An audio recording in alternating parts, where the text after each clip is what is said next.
Chapter 4. Preparing and Training Superintendents for the Mission of Executive Management.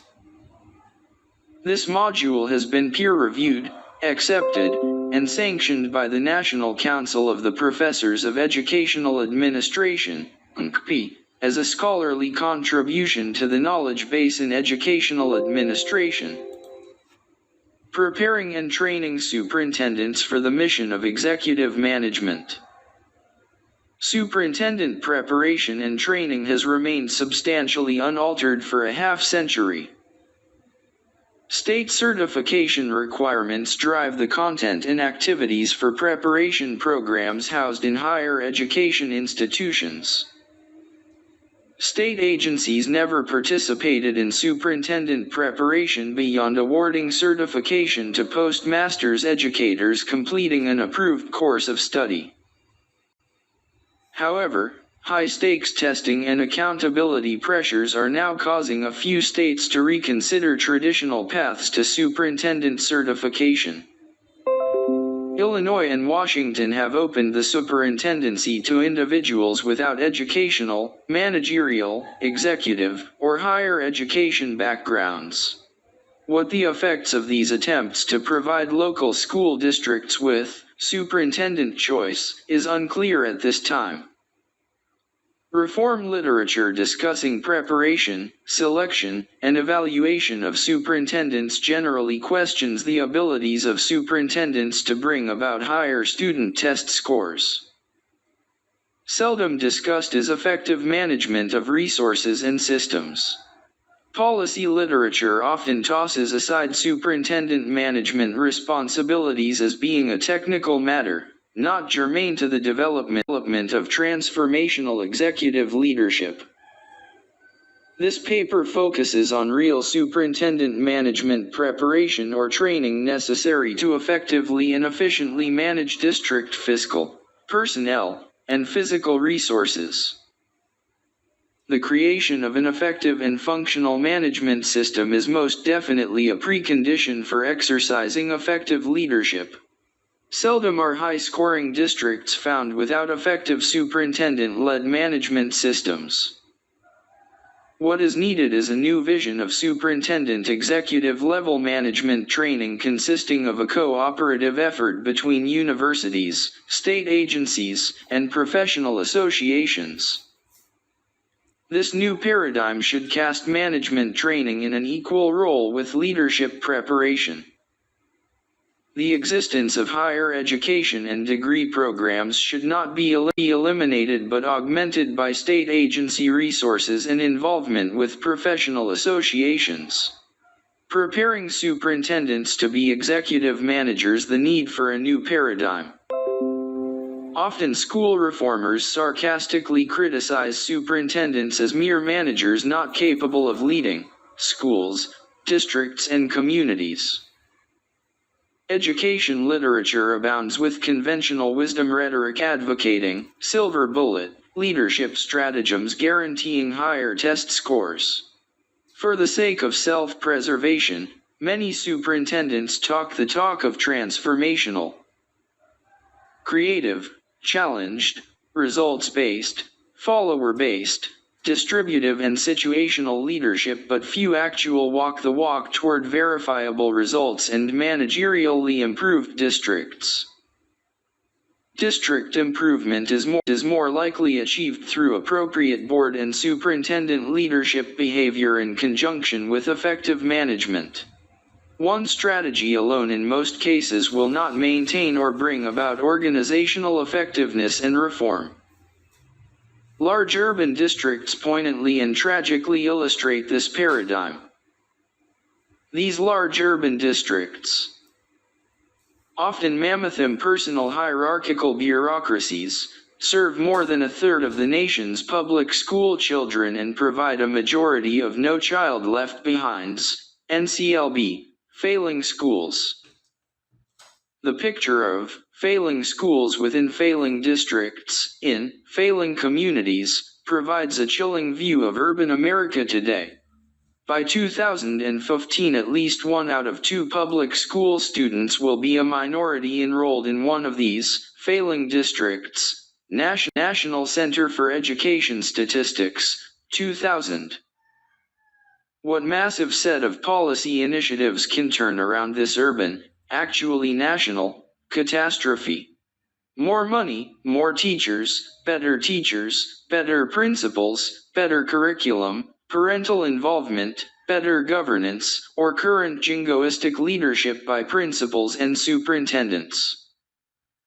Recent reform literature offers quick school fixes via better leadership. Foundations, state agencies, universities, private sector groups, and school districts have in the past, and are today, spending significant amounts to implant leadership skills in principals and superintendents.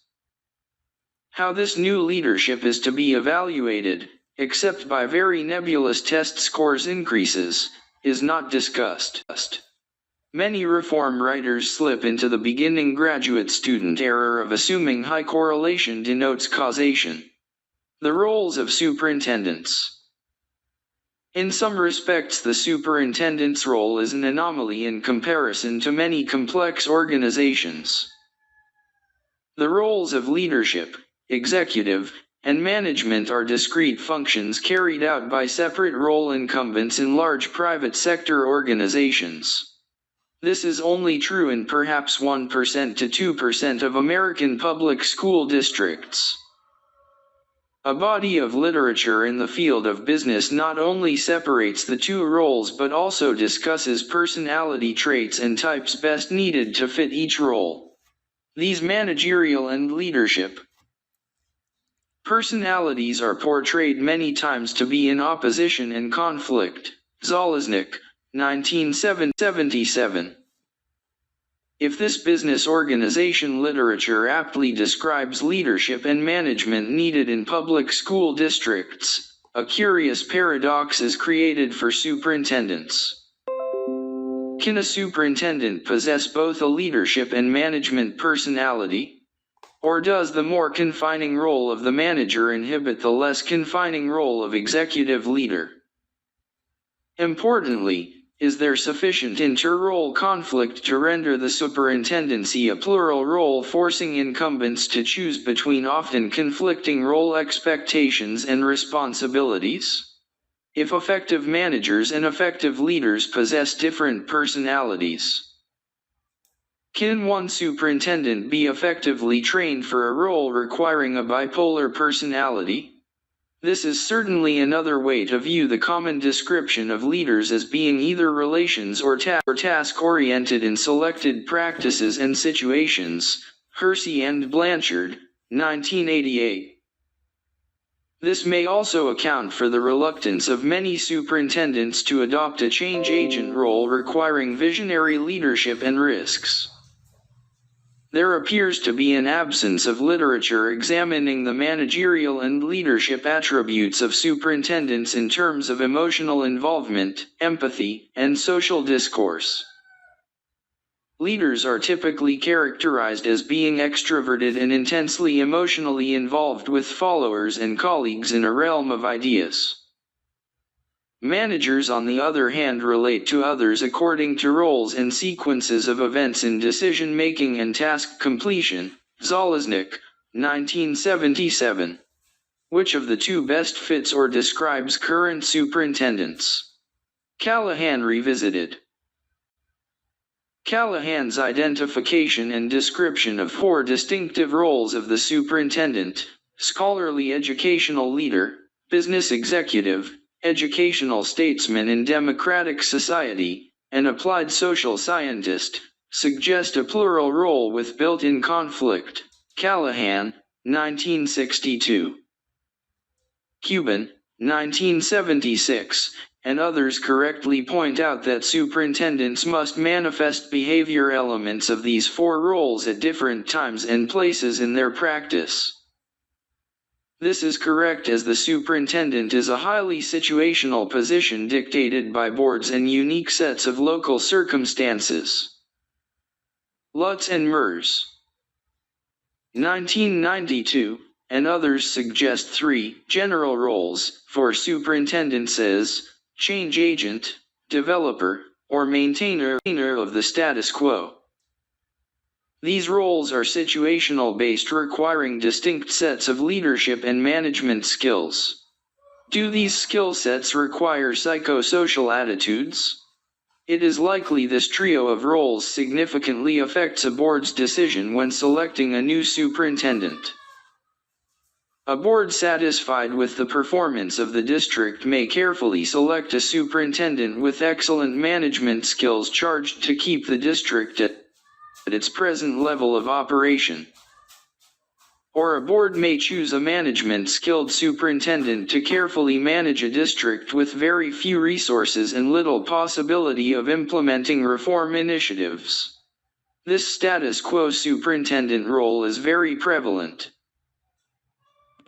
Another board may have already passed through an era of repeated failed reform initiatives led by a change-oriented visionary leader and feel the time is right for a new superintendent to pick up the pieces and develop and manage them into a whole program.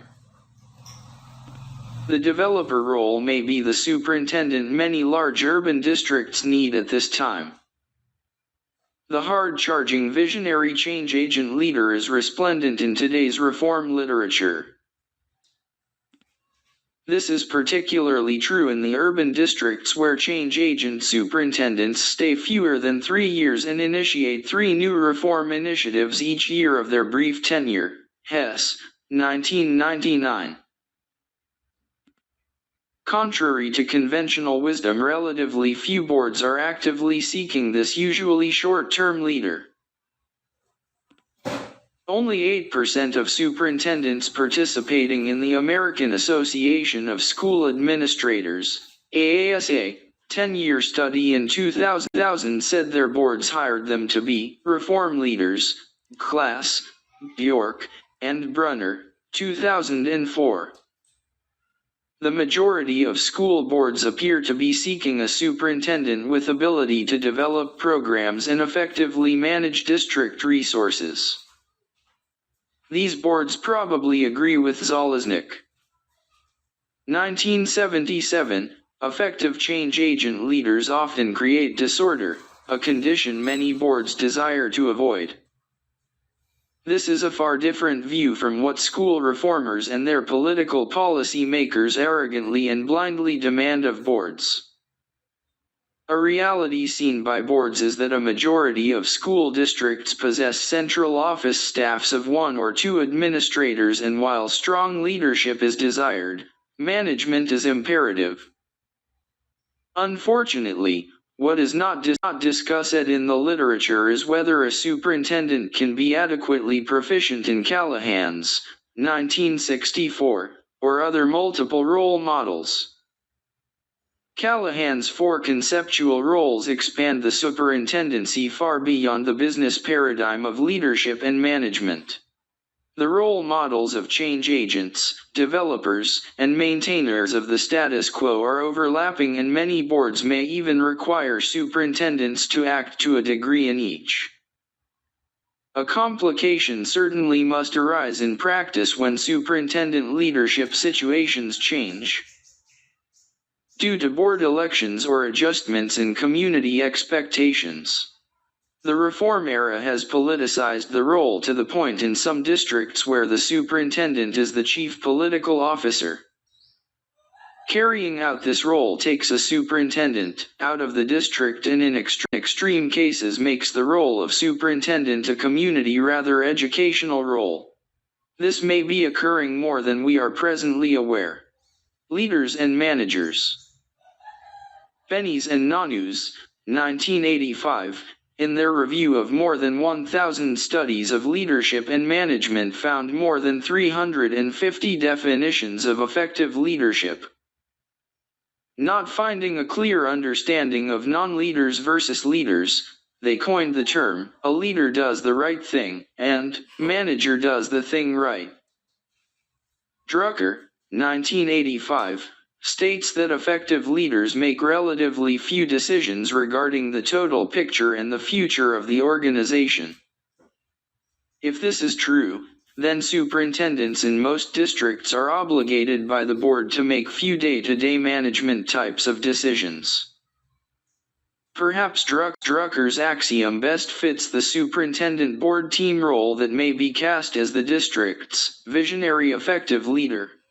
In the context of American schools, decisions resulting in broad policy statements are the responsibility of the board. What is the board's role in superintendent leadership? Management traditionally has been expected of superintendents by boards. Over-involvement in management by board members. Micromanagement has never been an approved practice. The National School Board Association, 2000, and its state affiliates particularly condemn the practice, often creating conflict between boards and superintendents. The problem has been, what is the demarcation line between policy, leadership, and management? When does superintendent leadership join or separate from board leadership? In addition, boards and superintendents often have very different ideas as to what constitutes board micromanagement. Policy and procedures in school districts often appear to be management statements. The division between superintendent, leadership, and management might be: leadership is influencing the community, staff, board, and students. Leadership is guiding and setting abstracts such as goals, vision, etc. Leadership is persuading staff to put aside self-interests. Management is shaping district management systems to produce results. Management is supervising and ensuring worker productivity. Leadership overall recognizes the total school district and attempts to influence it or its employees in a certain direction. Management is actually accomplishing the task. Hersey and Blanchard, 1988. As Lunenburg and Ornstein, 2000, point out, a school organization does not need good leadership to survive. Poor leadership in a district may not affect the overall operation for years. However, poor management quickly impairs the organization effectiveness. A management training platform. Most education leadership literature is strangely silent about district-level management as the essential foundation or platform necessary for productive district system leadership. Without a solid district-level management platform, leadership strategies of any type are likely to flounder or be seriously impeded.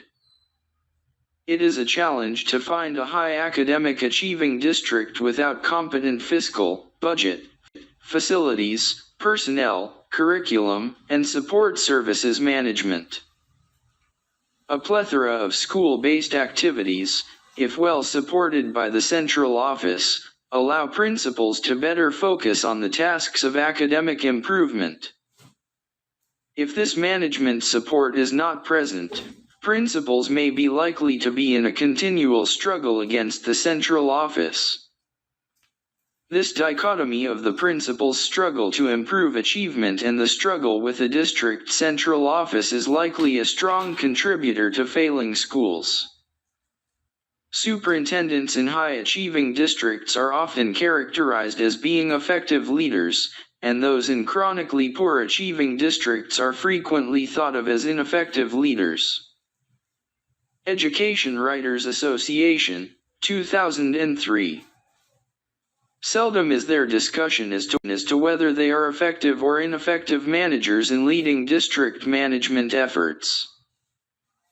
By necessity, massive urban districts supporting hundreds of schools have created large hierarchical classical bureaucracies featuring a reliance on classical, scientific management theory, now reinforced by NCLB.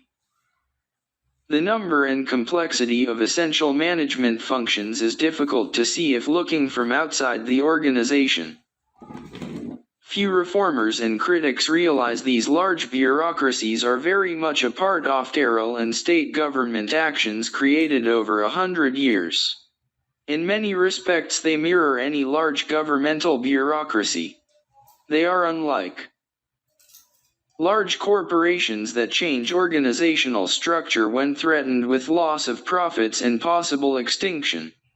Smaller districts, like smaller private sector businesses, are usually closer to customers and can change organizational structures to meet public demand.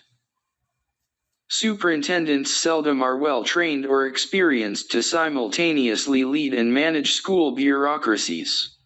The not too surprising result for urban superintendents is failing to raise test scores and bringing about institutional reform.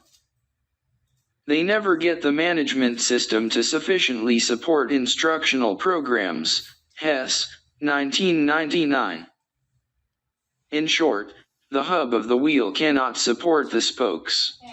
Managerial ineffectiveness by superintendents in smaller districts may also hurt instructional programs, but the task of fixing these systems is less difficult. An excellent example of fixing a large organization is the Chrysler Corporation under the leadership of Lee Iacocca. When the Chrysler board hired Iacocca, the corporation was on the brink of bankruptcy. Iacocca immediately hired a team formerly working with him at Ford and began working on rebuilding corporate management systems. They did not immediately rush to the car assembly plant lines correcting the poor quality of Chrysler cars. This was a later step after corporate management was rebuilt sufficiently to manage needed changes in the production line's corporate image and creating a future for the corporation. Iacocca and Novak, 1987. This is an excellent illustration of the need for effective management systems to be in place before visionary leadership dominates the district leadership paradigm.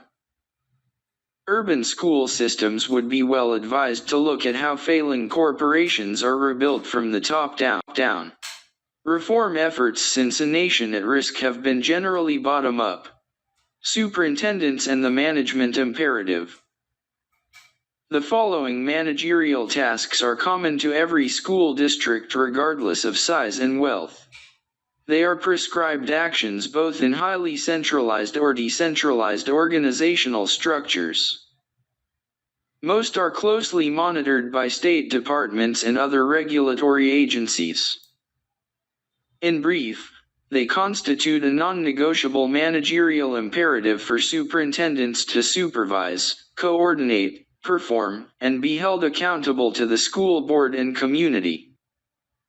If performed efficiently and effectively, fiscal costs to the district can be substantially reduced, creating an opportunity to transfer saved dollars to instructional accounts. If not managed properly, district credibility with the community, state, and staff suffer, making all district operations more difficult. More superintendents are dismissed for mismanaging finances with the exception of a poor relationship with the board. Class, Bjork, and Brunner, 2000. Finances. A school district is a trustee of both the community's children and its tax dollars. Efficient and appropriate management of public tax dollars is a key responsibility for every superintendent. Inarguably, this is a complex and time-consuming task for superintendents in districts of all sizes. School districts are not standalone businesses in managing revenues and expenditures. Instead, they are part of large state school funding programs that are complex and difficult to comprehend and implement at the local level. Lack of competent fiscal and operational management skills is a leading reason for board dismissal of superintendents. High-quality financial management is a characteristic of academically high-performing districts. The following are fiscal management components found in all districts. Fiscal planning. This important management task plans and sets spending patterns for present and future budget years. Competent fiscal planning establishes a reality frame around which a district can create a strategic plan. A critical decision made yearly by the superintendent is the forecasted revenue upon which to build next year's budget. Incompetent fiscal planning and revenue forecasting may result in the district not meeting program commitments, incurring unexpected budget deficits, and creating distrust with district personnel and in the community. Knowledge of state, county, and local tax revenue systems is imperative. An often overlooked fiscal planning task is that of forecasting the future number of children to be served. Particularly in districts with budgets driven by state aid formulas, the number of children to be served is a critical budget variable. Knowledge of demographic variables in forecasting is very important to fiscal and facility planning. Budgeting. Allocating sufficient funds to each district program is a very difficult process. The superintendent does not usually make budget decisions alone. However, the superintendent must deploy and supervise the budget system in the district. The structure of budget systems is often mandated by the state. Although district staff may participate in the budgeting process by providing input, the final decisions about how scarce resources are to be allocated rests with the superintendent and ultimately the school board. After board and state approval, the superintendent must implement a plan to implement and manage the budget. This task can be complicated in districts with bottom-up types of budget systems. Accounting. While superintendents are not expected to be certified accountants, it is important for them to competently manage cash, sometimes accrual, accounting systems. Most important, they must be able to adequately use the fund accounting systems required by state departments of education. In perhaps 9 out of every 10 districts, the superintendent participates daily in district accounting processes. Ray, Hack, and Candleye, 2001. Debt management. Due to reliance of school districts on state funding systems, most districts on a routine basis incur short and long-term debt. Understanding bonding systems and borrowing options available to the district are very important management options. Districts frequently use short-term borrowing to meet cash flow problems. In most districts, cash flow management is a very important task for the superintendent to oversee. Investing. All districts, large and small, have funds to invest in short-term or long-term options. These funds augment regular program funds and often provide for a rainy day crisis. Superintendents often make almost daily decisions regarding the structuring and use of district financial investments. Auditing. The annual external audit is but one part of the district's auditing requirements. Cash accounts must be internally audited on a frequent basis. Program progress audits are often required by states as well. Federal auditing procedures, many times, do not align with state systems, and this creates a challenge for superintendents. Understanding state auditing standards is a legal as well as professional obligation of superintendents. Bad audit reports in recent years have claimed the careers of more than several urban superintendents unaware their districts were many millions of dollars in debt. Purchasing and contracting. States have strict laws requiring school district purchasing practices, and superintendents must comply even if their boards disagree. Many states hold superintendents personally liable for violation of state purchasing procedures. The issuing of contracts for goods and services is often a controversial issue for superintendents.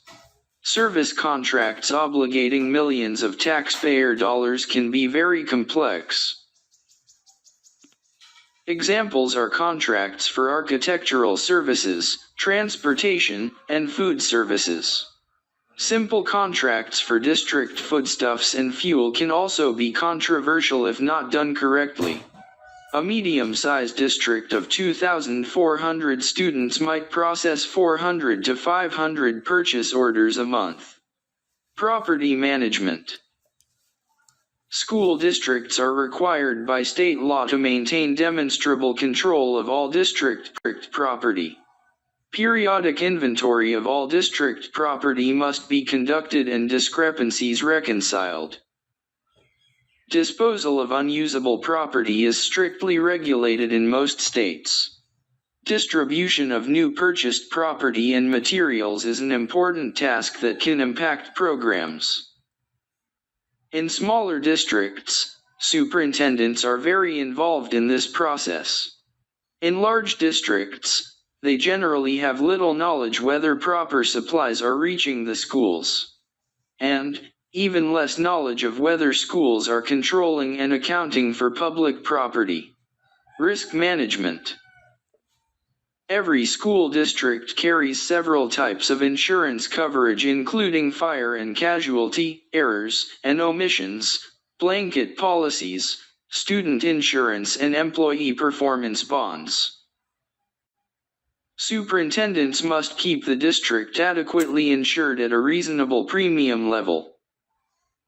Thousands of districts in recent years have found it very difficult to obtain liability coverage and have resorted to multi-district cooperatives largely managed by participating superintendents. Salary and wage management. While some district employee salaries are determined by collective bargaining agreements, others are not. Periodic salary studies are necessary management activities in many districts. States sometimes regulate selected wage and management conditions. Salaries are a very sensitive issue. Unhappy employees and poorly managed payroll procedures can quickly put a superintendent in hot water.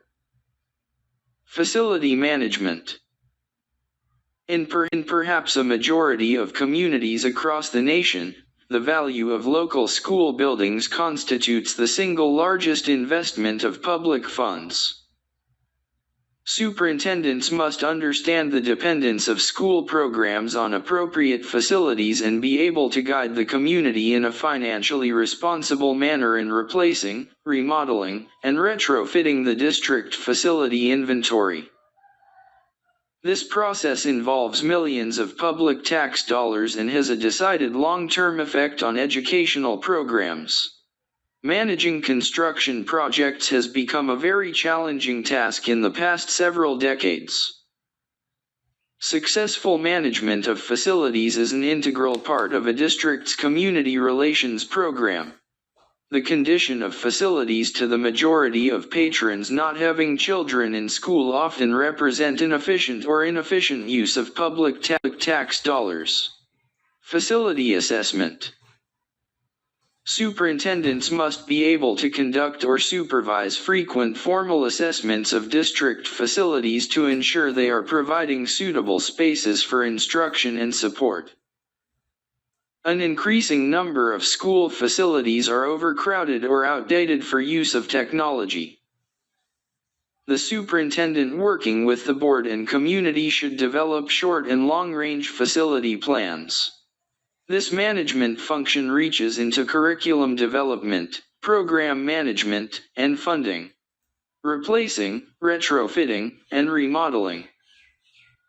The superintendent is responsible for the implementation of plans to replace worn-out buildings, change the functions of other buildings by remodeling, and bringing others up to current building and safety codes via retrofitting. This management plan requires a significant amount of funding acquired through community support. Some states require a short and long-range use plan for every online school facility. Safety and health concerns. The primary legal responsibility of a superintendent is to ensure the health and safety of students and staff. A plan to maintain safe environments and work practices is a paramount responsibility for the superintendent. A safety management plan is a critical district document. This includes electronic and other security systems to ensure the safety of students and staff. An increasing number of districts are employing security personnel to patrol school buildings and parking lots. Human resource management. Most districts dedicate about 80% to 85% of the budget to personnel costs. The employment of appropriate employees for the right jobs is a critical financial matter. Ensuring employees perform adequately and in the public interest is a primary responsibility for all superintendents. Although building administrators may select and evaluate employees, the district hires and fires them.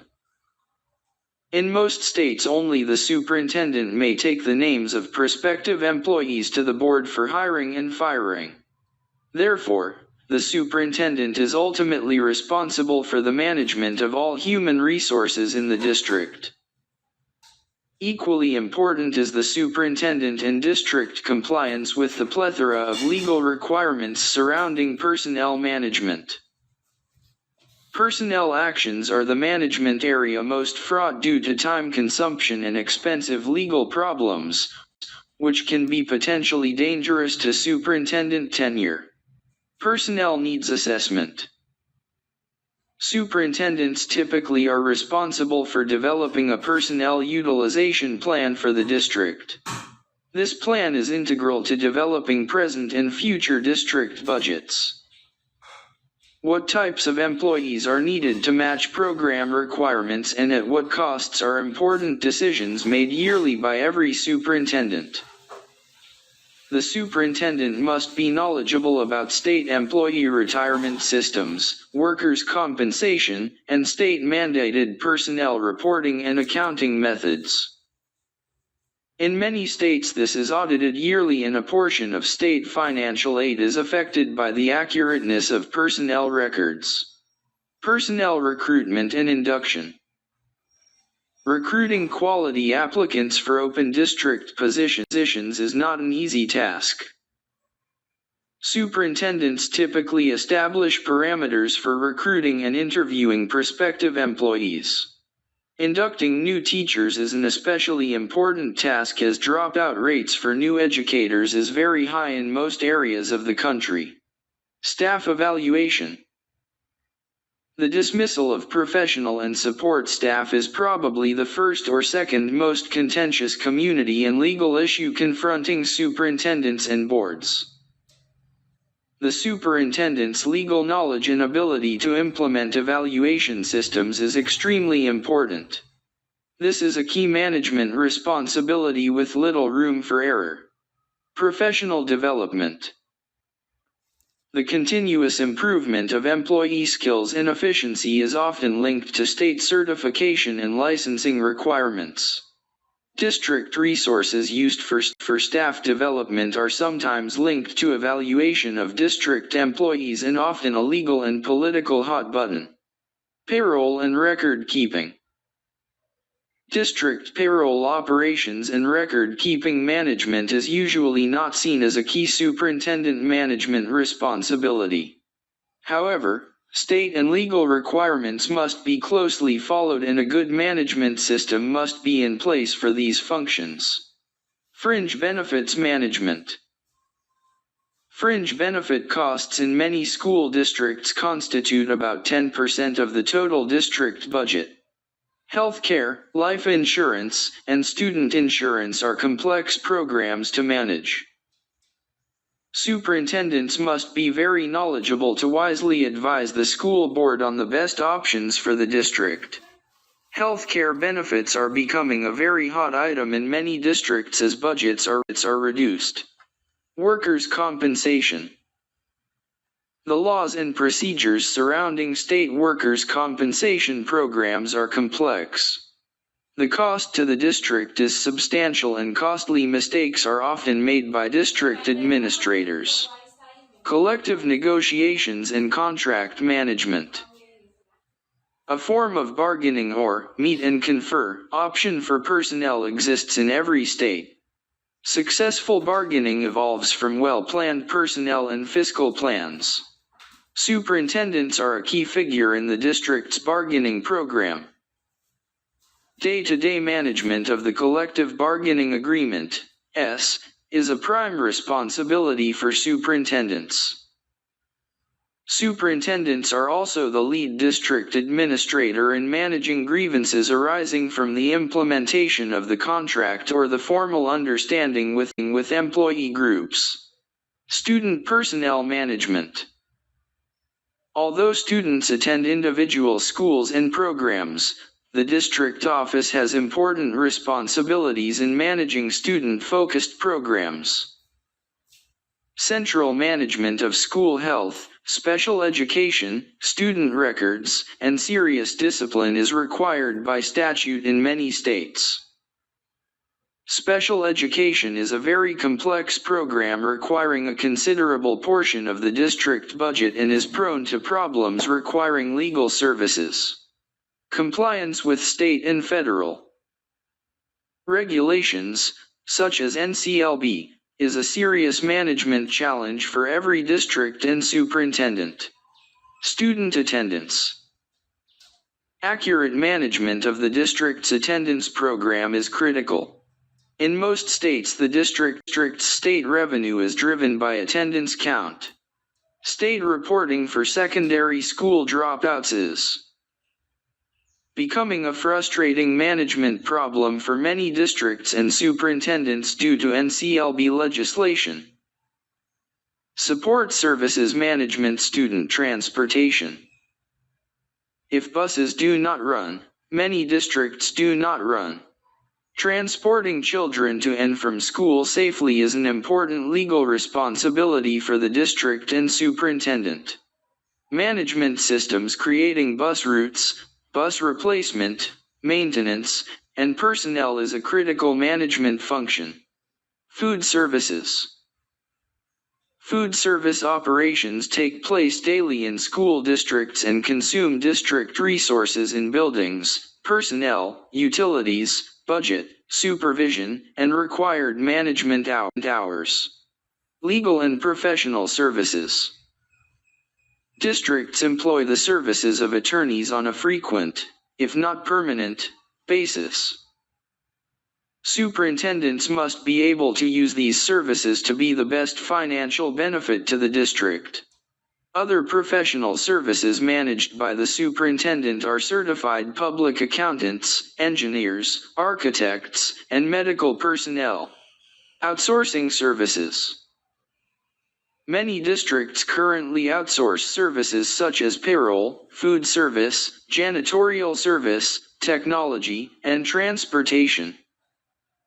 Superintendents are required to be competent in understanding bids, contracts, contract management, and evaluation of outsourced services. The context of superintendent management. The level of superintendent participation in the preceding management areas is primarily determined by district size, not training, experience, or personal inclination. The number of district administrators or managers available to work with or under the supervision of the superintendent to accomplish management tasks typically depends on available dollars, enrollment size, and board approval. Larger districts have larger central office staffs, allowing the superintendent to assign and delegate many management responsibilities. In most American school districts, superintendents perform the tasks themselves or share them with one or two other administrators. While superintendents may delegate tasks to other administrators and managers, they still retain supervisory and oversight responsibility to ensure the management task is completed promptly and correctly. Importantly, they are ultimately responsible to the board, community, and the state for effective and legal district management. There appear to be 4 identifiable superintendent management roles within the nation's 14,500 school districts. Again, the size of the district largely determines the context of the role. The district size categories used in this paper illustrate or describe 4 superintendent management breakout roles. These size groups have been used in the last 50 years in the American Association of School Administrators' 10-year superintendent studies. The very large districts serve more than 25,000 students. There are 225 of these districts. The second size category is large districts serving 3,000 to 25,000 students. About 2,700 districts fall into this category. There are 7,400 medium-sized districts enrolling 300 to 3,000 students each. The fourth and last category is small districts, which is comprised of 2,300 districts. Each of the small districts is comprised of 300 or fewer students. The average size of the nearly 14,000 functioning school districts in the United States is about 2,400 students. Class, Bjork, and Brunner, 2,000. Very large districts. In this group of 225 districts containing 25,000 or more students, the superintendent is a general supervisor of deputy superintendents, assistant superintendents, directors, and managers assigned to both leadership and management responsibility for district finances, budget, planning, personnel, pupil services, community relations, instruction and curriculum, grants, facilities, maintenance, transportation, safety, food services, special education, evaluation, testing, and accountability. The level of participation in supervising the management of critical district management functions is sometimes minimal due to the substantial number of managers. In these highly visible, bureaucratic, often not well managed, districts, the superintendent is not a hands-on manager. Typically, the span of supervisory control for these superintendents is 4 to 7 top-level administrators. This means critical daily and long-range management functions are performed by managers reporting and being supervised by other managers who report to the superintendent. The superintendent typically manages district management systems from a distance of periodic key staff meetings and need-to-know sessions. Management in large urban districts with billion-dollar budgets is a very complex undertaking, which requires great skill and experience. The large district superintendent, while not a hands-on manager, must possess sufficient expertise to confidently know important functions are being performed correctly. It is difficult and tenuous to competently supervise a high-level manager without personal knowledge and experience in that management specialty. Another burden placed on urban superintendents is recruiting and hiring competent senior-level managers. This is problematic for superintendents with little or no experience in the wide array of central office management responsibilities. Many current large district superintendents are hired for their curriculum, school reform, knowledge and experience rather than demonstrated abilities to manage billion-dollar budgets. Board members should not be surprised when serious fiscal, audit, budget, facilities, or legal problems occur. These incidents not only reveal superintendents lacking management skills, but also question the competence of second-tier management. Large districts. Superintendent in districts over 10,000 have the opportunity to hire several office administrators to delegate managerial responsibilities. Their level of participation in management is similar to that of coordinator. Instead of supervising 4 to 7 top aides in weekly scheduled meetings, they daily coordinate the district's management by meeting with managers, making frequent visits to sites, reviewing documents, and providing adequate supervision. They are sometimes hands-on with the top management tier, but not so with program managers. They usually have to keep fewer board members informed than in very large districts where boards are usually 9 or more members. Districts between 5,000 and 10,000 provide opportunities for superintendents to be hands-on. Coordinators.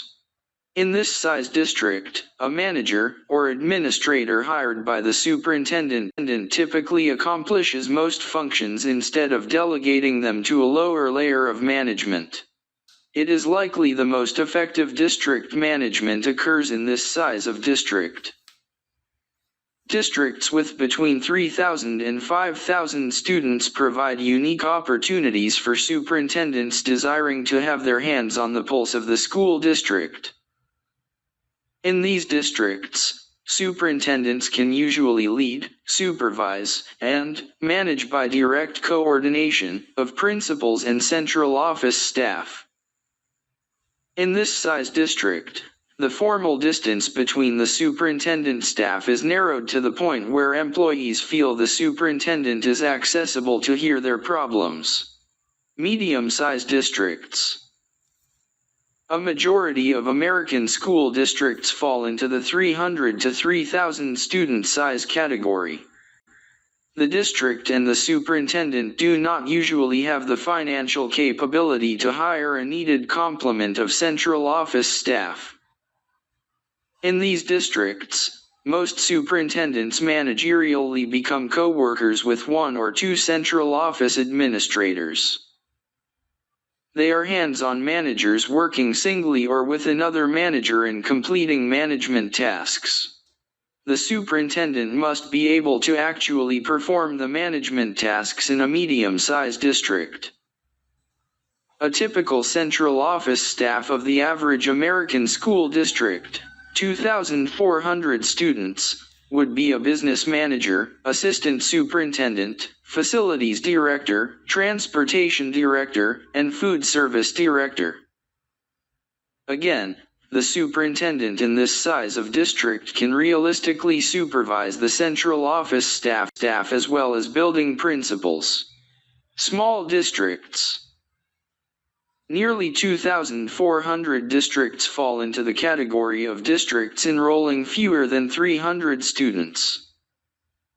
In these districts, the superintendent works with a business manager and a principal in performing the myriad of management tasks common to districts of all sizes. The role of the superintendent is a management worker. There simply is no one else to do the work. Fortunately, county, regional, intermediate, and cooperatives often assist these small, one or two administrator districts, Class, York, and Brunner, 2000. A management grid. The superintendent literature generally assumes the managerial role of superintendents is supervising and ensuring the work of assistant superintendents for finance, personnel, curriculum, support services, student services, and special programs. Table 1 does not continue to contribute to this myth nor the existence of a monolithic superintendent role. Superintendents in medium-sized districts singly or cooperatively perform numerous managerial tasks that superintendents in larger districts delegate to one or more lower levels of administration. The role and level of involvement differs greatly among districts of varying size, wealth, and program configuration. The reader should not believe all superintendents of average-sized districts, 2,400 students, perform every managerial task as it is displayed in Table 1. Superintendents and their staffs differ in training, background, and inclination. Often they rearrange management tasks to fit local situations. The purpose of Table 1 is to illustrate the managerial role and work of the average American superintendent. Most management areas in Table 1 are found listed in Kowalski's 1999, The Superintendency. Strangely, this is the only superintendent text to do so since days of the Compendiums of Best Practice, prior to 1940 by the founders of educational administration such as Elwood Cubberley and Jesse Sears, Glass, 2004. In developing a comparable table for large urban districts, nearly all of the X's would be inserted into the Level 1 category, as the superintendent would primarily be a supervisor of management performed by key senior managers and lower-level designees. In a very small district, the majority of the X's would be found in Level 4, meaning the superintendent performs nearly all the tasks. The point made is the variability between management roles of superintendents in districts of varying sizes. A superintendent leadership matrix. The role of the superintendent is certainly that of executive leader. In the role, there is both a managerial imperative and a leadership imperative. One cannot be separated from the other without removing expectation for effectiveness. The inclusion of a leadership matrix in this paper, focused on management, is because each leadership task includes management planning and execution. Leaders are often said to be those who do the right things, and managers are those who do things right. This paper's point is that right things must be done right, thus a leadership matrix corresponding to the management matrix. In Table 2, the superintendent in the 2,400 student district coordinates others, works with others, and does a great deal of hands-on leadership. This means the superintendent motivates, works with, and supervises others in these important leadership activities. Instructional leadership also requires management. The list of superintendent activities in Table 2 requires both leadership and management actions. Each of the activities must have leadership and management support from the central administration to be effective at the building level. A good example is curriculum management responsibilities found in special education and Title I programs requiring day-to-day management action. A serious miscalculation of school reformers has been that schools can be fixed at the neighborhood level. For schools to work at the neighborhood level, they must have the timely and appropriate support from their corporate headquarters, the central administration. Special note should be taken of the superintendent role in community relations. In all district sizes, they are the front-line person working with community groups and responding to citizen concerns. Due to high public visibility, superintendents must put community relations at the forefront of agendas and schedules. This considerable part of the working day often makes completing other management tasks more difficult and creates job stress. The AASA 10-year studies from 1910 through 2000 show the superintendency to be victim of ever-increasing stress. In the 2000 AASA study, superintendents indicate the job to be very stressful, Glass, 2003b. Training superintendents to lead district management. School districts with budgets of $1 million or $1 billion require competent professional management and effective leadership. Currently, some management responsibility is performed by managers lacking background in professional education.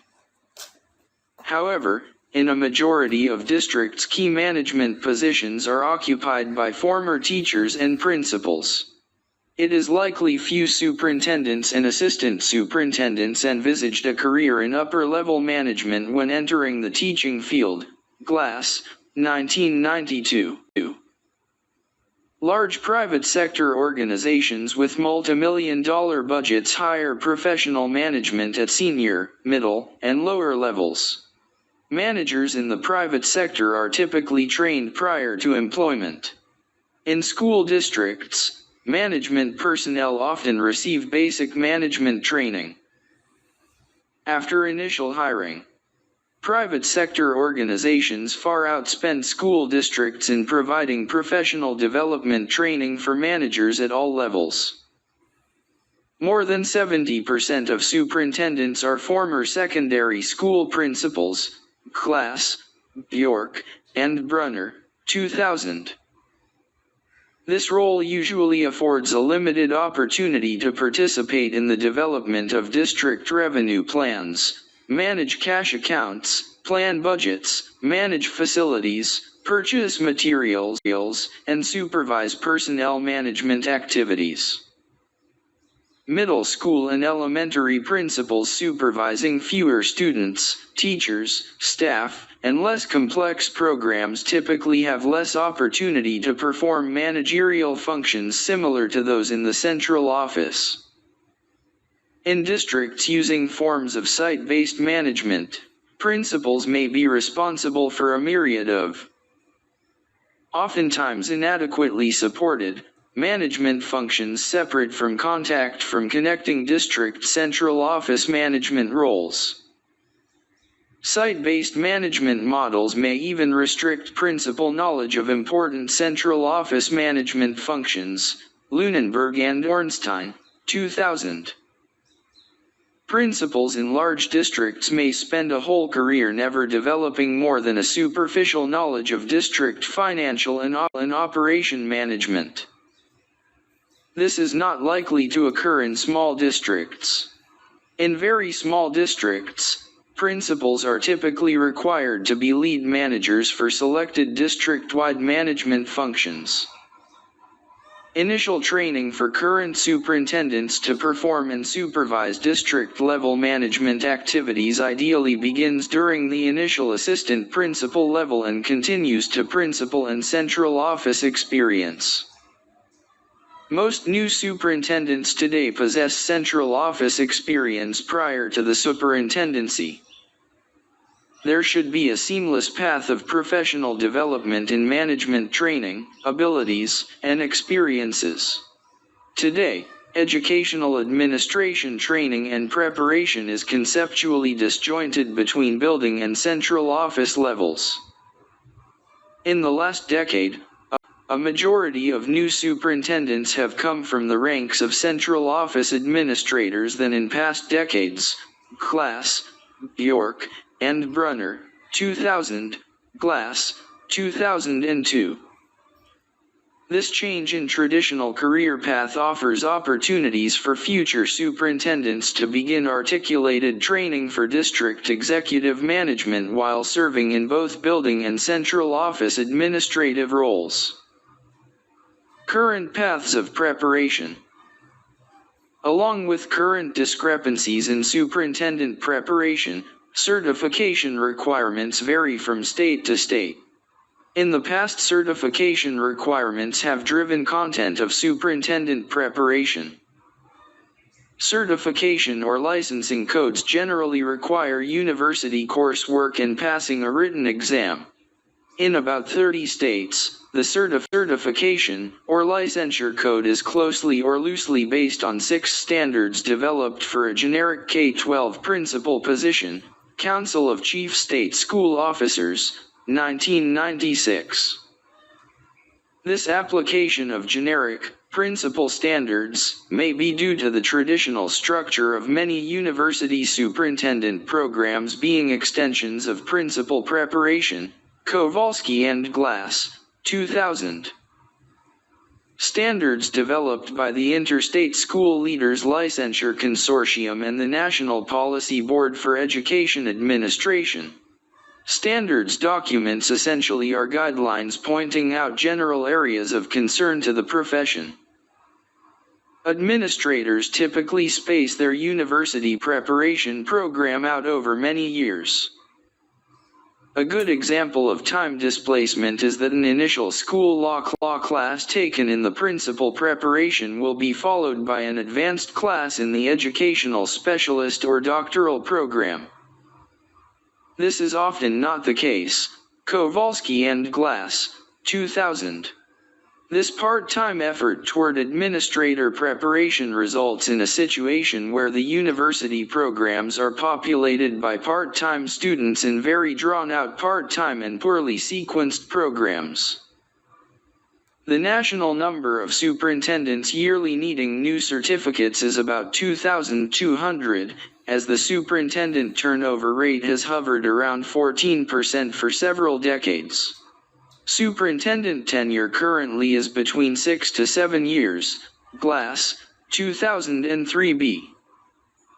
Critics argue there are hundreds to thousands of unused superintendent certificates. This is true, but superintendent applicant pools are more and more local each year. Applicants apply frequently only for nearby positions. About 60% of superintendents have a professionally employed trailing spouse, Class, Bjork, and Brunner, 2000. Most states grant superintendent certification in toto for districts of all sizes and types. Some states require superintendents participate minimally in Administrator Academy programs, but for the most part actual superintendent preparation is through on-the-job training supplemented by university content-laden coursework. Entry into the field is through self-selection from a career path beginning with classroom teaching, about 5 years. Superintendents from non-teaching backgrounds presently hold a very small number of superintendencies, Glass, 2002b. Higher education preparation. Traditionally, superintendents have gained access to credentials and positions through attendance in university-based, heavily management-based, degree and credential programs. In past decades, most states have required about 30 semester hours of coursework beyond the master's degree for a superintendent's credential. In numerous educational administration programs, this 30 to 36 semester hours culminates in an educational specialist's degree. Or, it satisfies a significant portion of the coursework required for a doctoral degree. University coursework, theoretically training superintendents to be management experts beyond the principal's office, requires courses in school finance, personnel administration, school law, and very occasionally facility planning. In recent years, many, if not most, educational administration programs have eliminated management types of courses in favor of policy and leadership, since superintendents should be leaders, not mere managers. The result has been the majority of management training has been through on-the-job experiences and spasmodic or periodic in-service training provided by districts or state agencies, many times by private vendors. How superintendents might be trained for management roles. There are few, if any, supporters of current superintendent preparation programs. A reason being there are so few standalone programs.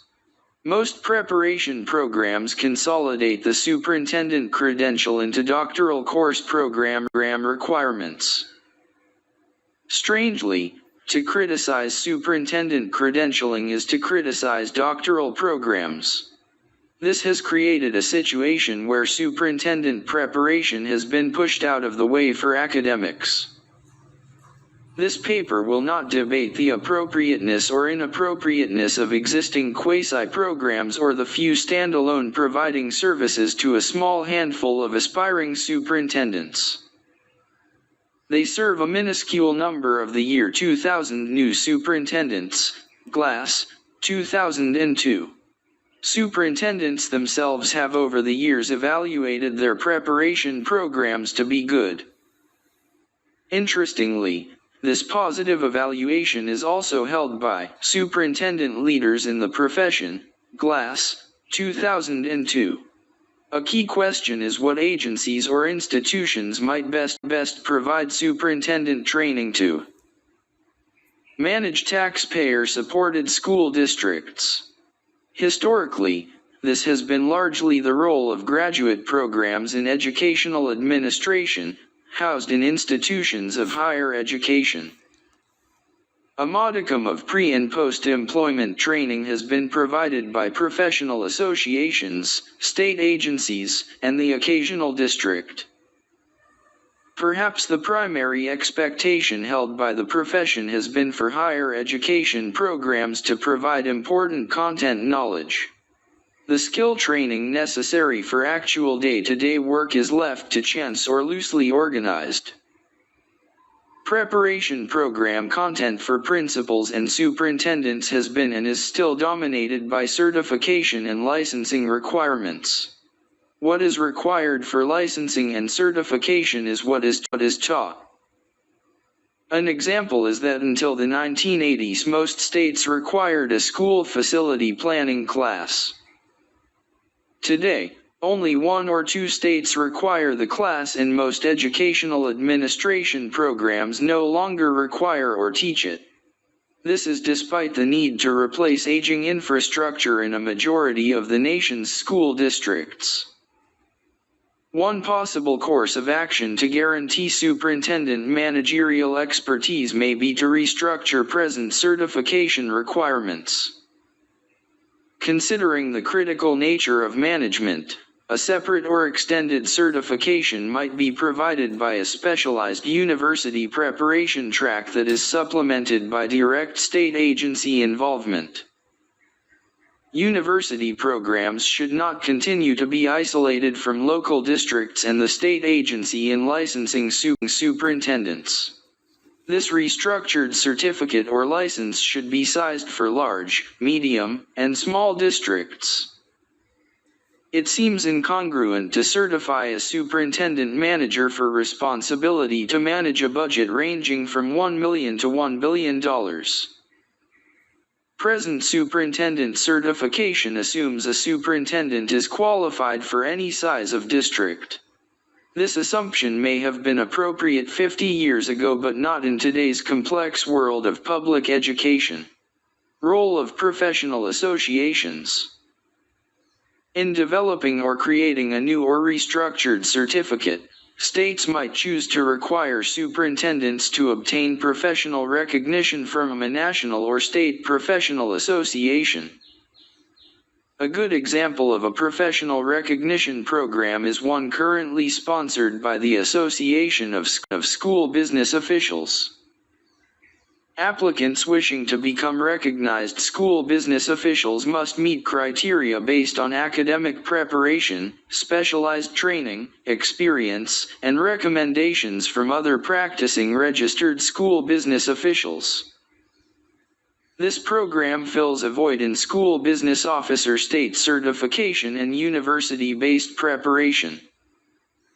A possible model for superintendent executive management recognition is a coordinated consortium effort by universities, state agencies, and professional organizations. The university role would be to academically prepare applicants in appropriate content knowledge and essential skills enriched by field-based experiences, practicum, aligned to course content/standards. The state agency's role would ensure essential skills and knowledge were assessed and validated.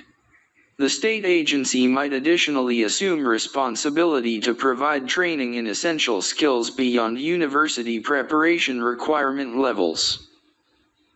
The university and state, then together, could recommend candidates to professional associations for a recognition, or registration, assessment at the appropriate district size and budget level.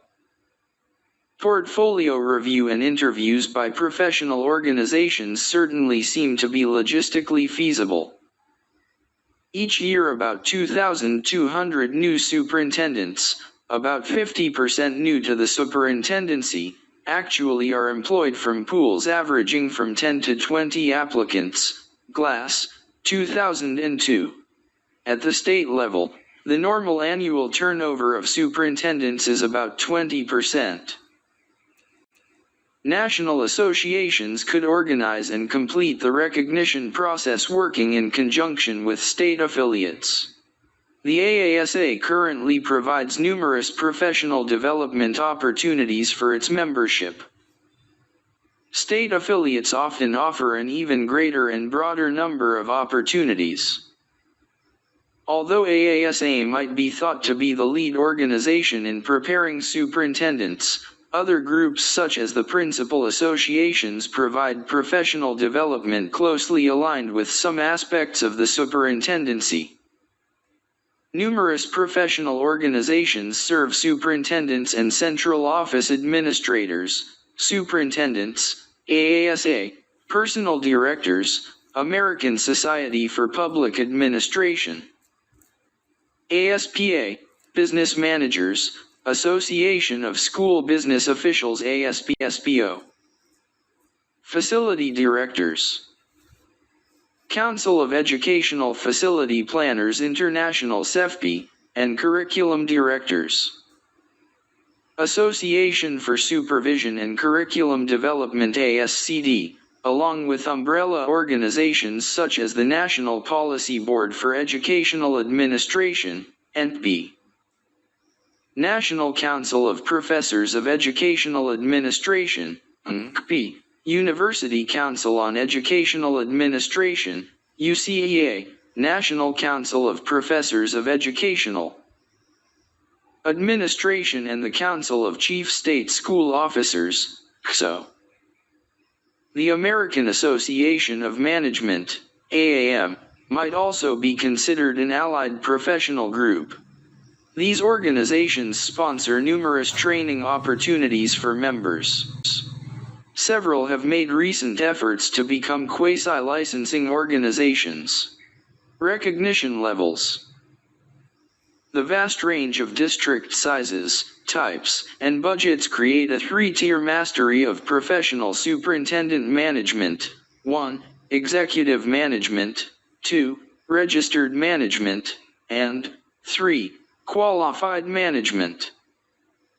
This scheme would accommodate district size differences, as executive superintendent managers would likely be found in very large districts, registered managers in medium-sized districts, and qualified managers in smaller districts.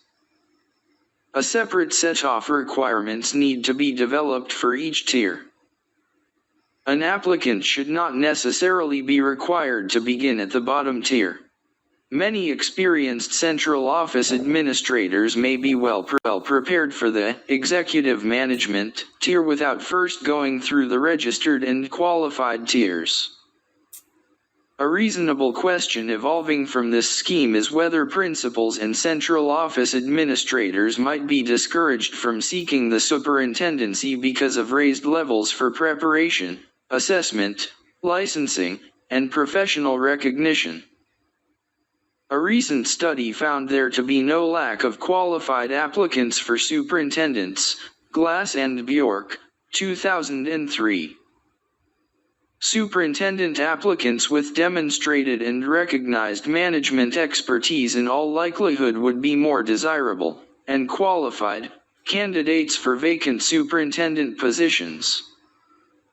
Professional recognition by universities, states, and professional organizations would accentuate the importance of competent district management.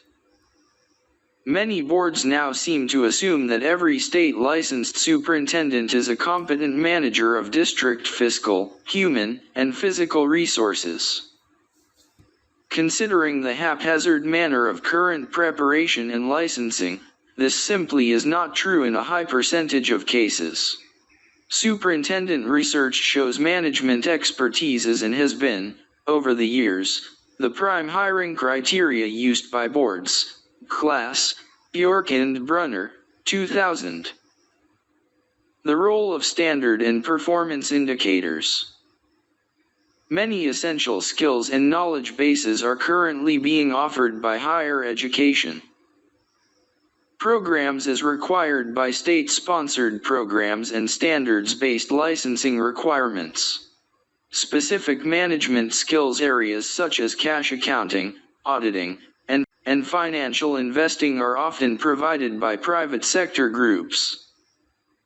Current National Policy Board and Interstate School Leaders Licensure Consortium, ISLC, standards are vague and insufficient to serve as an accurate means to identify and verify quality district superintendent management. In fact, the ISLC performance indicators do not even mention essential areas of district management. And they do not differentiate between district sizes, budgets, types, and programs. Council of Chief State School Officers, 1996. The performance indicators, while mostly appropriate, are merely outlined statements of required training and performance. The AASA superintendent standards are sufficiently credible, validated, to serve as an appropriate initial launch point for establishing a management curriculum for the superintendency, Hoyle, 1993. A credible training program should be based on both validated standards and indicators. This joint undertaking between higher education preparation programs, state agencies, and professional associations to develop a validated training program could prove to district improvement. The depth of a management curriculum is precise and detailed.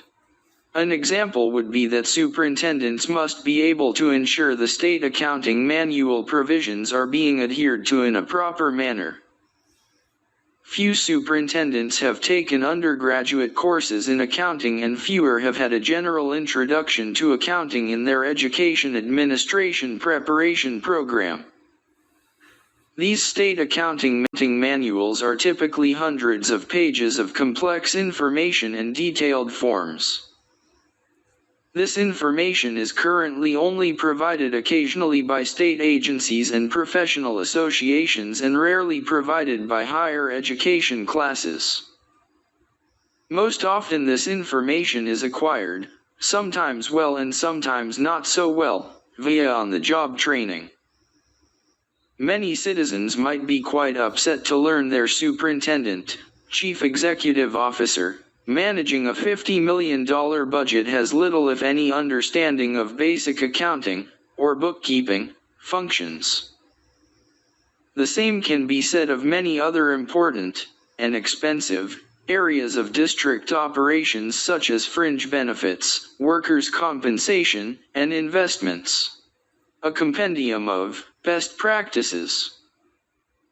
The complexity of district management requires a substantial compendium of best practices to ensure efficient and effective management.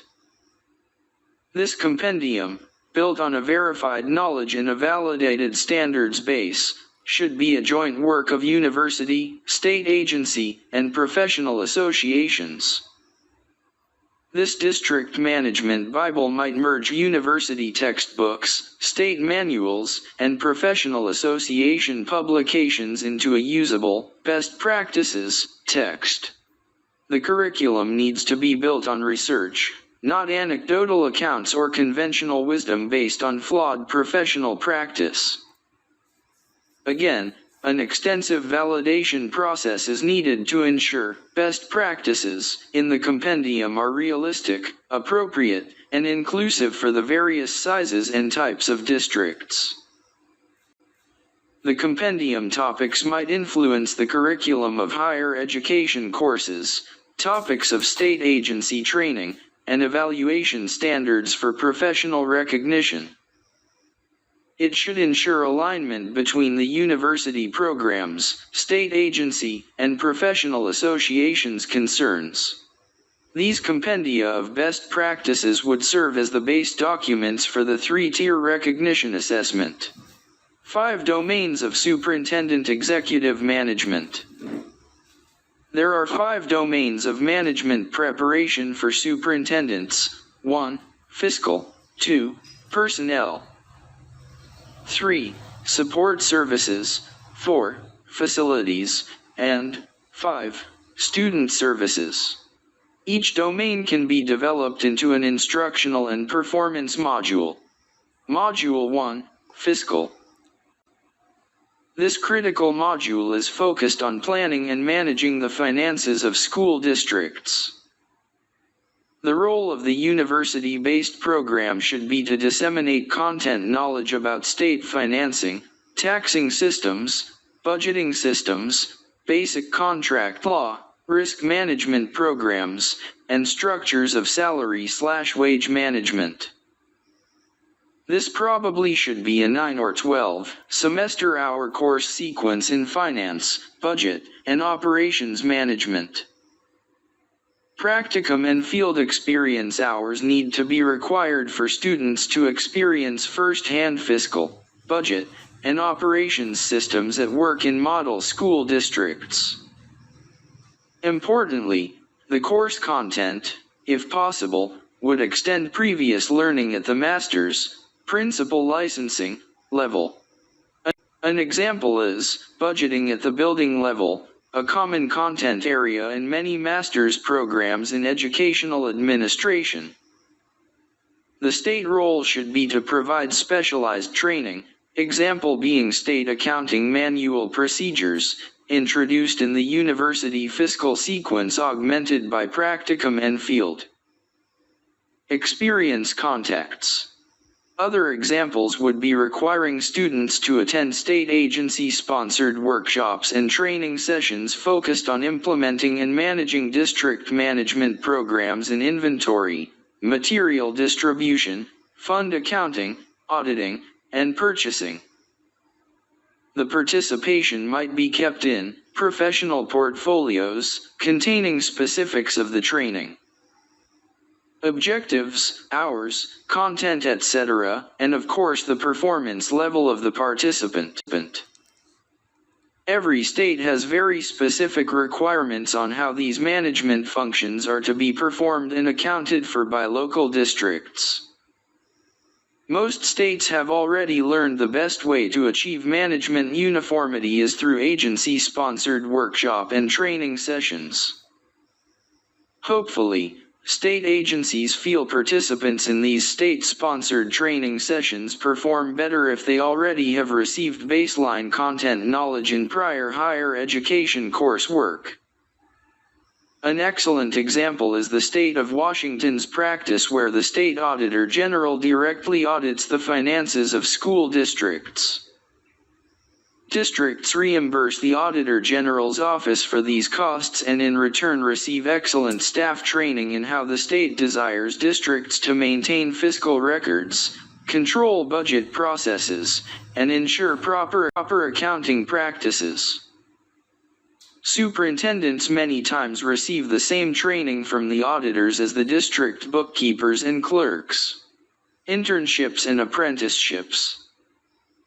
Once a student has completed a 9 or 12 semester hour sequence and met state requirements in specialized management curricula, a 2-year internship or 1-year apprenticeship in a district central office should be required for licensing and nomination for professional recognition. A comprehensive internship would be planned and sequenced, on-the-job training, woven into the student administrator's normal working day as principal or central office administrator. This on-the-job internship would be supervised by the district superintendent and a university faculty member. A 1-year apprenticeship in executive management would involve at least 25% to 50% time release. Internships would qualify applicants for initial recognition subject to further training. A completed apprenticeship would qualify applicants for full recognition. The most intense part of the internship and apprenticeship would be in the area of fiscal, budget, and operations management. Module 2 Personnel Management. In this module, 9 semester hours of university course content would be required to provide essential knowledge of personnel practices such as managing recruitment, evaluation, induction, and staff development programs. 3 semester hours need to be required in personnel operation management areas such as fringe benefits, safety, and collective bargaining contract management. The last 3 semester hours need to be an advanced school law class focusing on legal issues particularly related to various types of contracts affecting staff and students. As in Module 1, students need to be constantly required in practicum hours to observe and participate in district-based personnel programs. Again, much of the content in this module is related to some content at the master's level. Again, attention should be paid to sequencing master's degree, principal licensing, and superintendent preparation. The state role in this module might be the same as in Module 1. Similar to Module 1, internship or apprentice hours need to be spent in the personnel office or division of a school district. In the private sector and in schools of business, the training of personnel managers is a graduate degree enterprise. Again, an internship needs to require release time. The state, as in Module 1, might develop a battery of check tests for students to pass in each of the personnel management specialties before being eligible for review by a professional personnel association. Module 3 Facility Management. The essential content of this module might be taught in a 3-semester hour course supplemented by practicum hours working in a local district on a school facility planning project. This would include facility assessment, educational specifications, bonding issues, bond campaigns, and management of existing facilities. The state role in Module 3 might be specialized training in state-sponsored facility construction programs, rules, and regulations applying to facilities, and required safety programs. Again, the state might develop a series of check tests to ensure mastery of content in these areas prior to recommending to a professional group for recognition. Creating a training module in facility maintenance could easily be coordinated as most superintendent trainees are either practicing principals or in central office roles. Module for Student Personnel. The content for this module might be contained a 3-semester course in the university program reinforced by practicum experiences in school districts. Experienced principals and central office administrators often receive training at the master's level or via on-the-job training in this area. In this module, special attention must be paid to the superintendent's role in managing district special education programs. The state role is again to provide needed specialized topical training and develop a series of check tests for students prior to being forwarded to the professional association for recognition. Module 5 Support Services. University-based course hour requirements may not be required, but extensive topical training sessions should be conducted by the state agency to ensure prospective superintendents possess sufficient knowledge in state regulations about busing, transportation, and outsourcing services. The agency training should be supplemented by practicum hours in a local district with hands-on experience in bus scheduling, completing reimbursement forms, food inventories, safety, and other relevant experiences. State agency developed check tests again would be administered to students. Table 3 provides a tentative outline of a superintendent management training structure. The scope of the training involves many more classroom hours and in-field placements. The result will be more costs to students, districts, and states. However, the payoff would be in higher levels of superintendent job performance and in the long run, provide a better school system. Conclusion. Superintendent Management Program and Profile. At the conclusion of the university-based courses and training provided by the state agency, each student could present a composite profile illustrating content learning, experiences, and Demonstrated competencies attested to by state agency tests, university-based tests and assessment and feedback from district superintendents. This broad-based assessment should be sufficient to convince school boards and communities that a superintendent is competent to manage district fiscal and physical resources. Fortunately, most of the management training needed by superintendents is accessible, as there is a right way and a wrong way to perform a task. In brief, it is a measurable type of training at the pre-service and in-service level.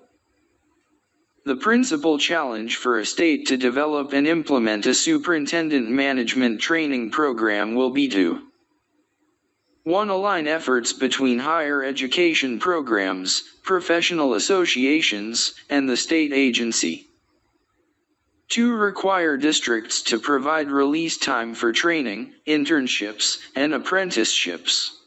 3. Provide incentives for principals and central office administrators to enter a superintendent training program. 4. Establish a program to continually update and monitor the skills of central office administrators already recognized.